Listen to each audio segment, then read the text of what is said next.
మా సాయంత్రం పూజలు ఇలా అవుతున్నాయి. రెడీ చేస్తున్నాం అన్నీ.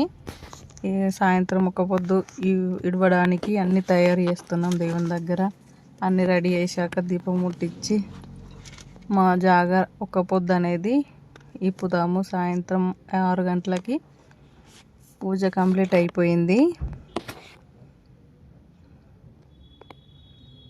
కంకణాలు కట్టుకుంటున్నాము. దేవుని దగ్గర అన్నీ అలంకరించి పువ్వులు, పండ్లు, ఎన్ని రకాల పండ్లు తెచ్చినామో దేవుని దగ్గర పెట్టి సాయంత్రం మేము ఒక పొద్దు అనేది ఇప్పుతాము. పిల్లలకి అందరికి కంకణాలు కట్టినాము. కొబ్బరికాయ పట్టి దేవునికి మా ఒక్క పొద్దు అనేది సమర్పించినాము. పూజ చూడండి మాది ఇలా జరిగింది. నేను కూడా కొబ్బరికాయ కొడుతున్నా. దేవుడు అందరూ మంచిగా ఉండాలి, ఇలాంటి గొడవలు ఏమి కాకుండా అందరూ ఆనందంగా ఆరోగ్యంగా ఉండాలని మొక్కిన మనస్ఫూర్తిగా మా ఒక్క పొద్దు అనేది సాయంత్రం 6 గంటల వరకు మా ఒక్క పొద్దు దేవునికి అర్పిస్తాము. అందరం కూర్చొని పిల్లలు మేము అందరము ఇలా చేస్తాం.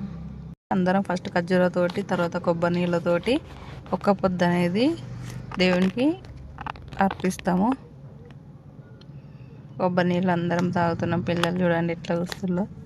వాళ్ళు ఏమో పూజ చేస్తున్నారు అనుకుంటాండు, కానీ శివరాత్రి రోజు ఎంత మంచిగా అనిపించిందంటే మా పూజ ఇలా జరుపుకున్నాం. మీరు ఎలా జరుపుకున్నారో కామెంట్ చేయండి, సబ్స్క్రైబ్ చేసుకోండి ప్లీజ్.